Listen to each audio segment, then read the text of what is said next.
Hi guys, welcome back to my channel. I'm sorry for posting so late. Now let's get back to the implant again, okay? Because there are certain parts जो अभी भी लोगों को clear नहीं है and I really want to make it clear for you in a simplified way.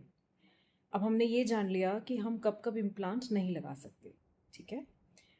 अब जैसे बहुत सारे पेशेंट्स ऐसे हैं जो ये भी क्वेश्चन करते हैं कि अगर मेरे दांत को मैंने निकलवाया तो मैं क्या तुरंत इम्प्लांट लगवा सकती हूँ? हाँ, आप बिल्कुल लगवा सकते हैं, बल्कि वो सबसे अच्छा है इम्प्लांट उस समय लगवाना। लेकिन अब डॉक्टर को क्या क्या कंसर्न होता है ये मैं आपको बताती हूँ। सबसे पहला मेजर कंसर्न होता है आपका दांत क्यों निकाला गया। अगर दांत किसी ट्रॉमा की वजह से निकल गया, मतलब हमें चोट लग गई, ठीक है, और वो दांत गिर गया, हमको उसकी रूट निकालनी पड़ी, तो ऑफ कोर्स आप तुरंत एक इम्प्लांट लगवा सकते हैं। तुरंत हम एक टाइटेनियम पोस्ट जो है वो इंसर्ट कर देंगे और वो उसके साथ साथ बोन के साथ वो अटैच होकर हील होता चला जाएगा and it will be easy for us to place the implant there. Second case में क्या होता है कि अगर जैसे मुझे पता है कि आपका किसी गम डिजीज़, मतलब हो सकता है पायरिया लग गया, उस वजह से दांत हिलना शुरू हुआ। जब दांत हिलना शुरू हुआ, आप पायरिया के कई सारे कारण होते हैं, ठीक है। इसका मतलब है हम अपना ओरल हाइजीन अच्छा मेंटेन नहीं कर रहे थे, है ना। पायरिया वैसे भी एक लेमन शब्द है, हमारी अपनी, अगर आप डॉक्टरी भाषा में सोचेंगे तो ऐसा कोई शब्द हमारे लिए नहीं है।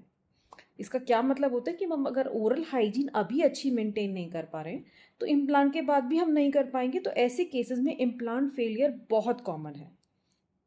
अच्छा, अगर आपका जो दांत है किसी गम डिजीज़ की वजह से ख़त्म हुआ है तो सबसे पहले में एक्सरे में ये देखना होता है कि कहीं उसमें ऐसा तो नहीं एक्टिव बोन लॉस हो। क्यों? क्योंकि अब जो एक्टिव बोन लॉस होता है उस केस में आप भी खुद सोचिए, को हमारा दांत सबसे मजबूत है, हर हड्डी से सबसे ज़्यादा मजबूत है।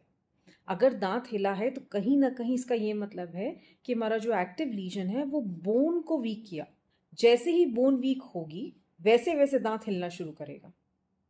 और अगर दांत उसकी वजह से गिरा है और एक एक्टिव लीजन है तो शायद डॉक्टर आपको पहले वेट करने के लिए कहेगा कि पहले हमें उस एक्टिव लीजन को ख़त्म करना होगा, उसके बाद ही हम एक इम्प्लांट प्लेस कर सकते हैं। इम्प्लांट जब भी हम प्लेस करेंगे we will ensure two things.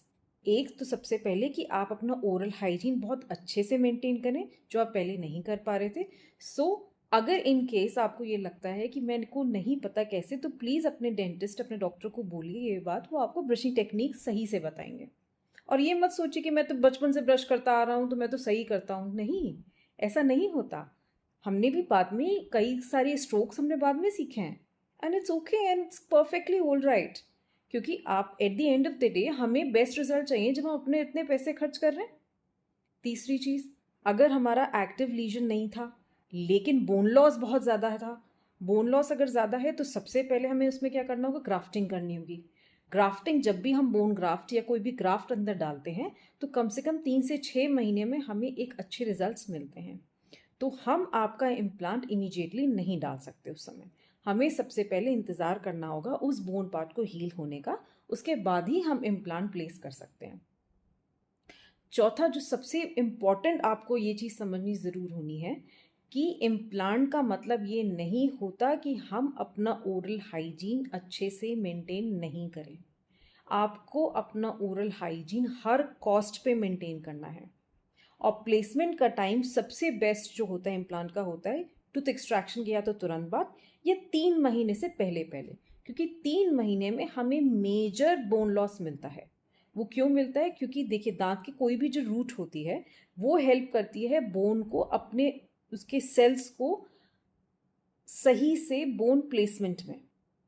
तुरंत जैसे ही हम दांत निकालते हैं तो सबसे पहली बात क्या होता है कि जो हमारे बोन होती है वो वहाँ से धीरे धीरे धीरे धीरे घिसने लगती है, कम होने लगती है, या बराबर के जो दोनों दांत हैं क्योंकि उनको वो गैप नेचुरली बंद करना है, थोड़े थोड़े ड्रिफ्ट होने लगते हैं, जिसकी वजह से इम्प्लांट फिर प्लेस करना आसान नहीं होता।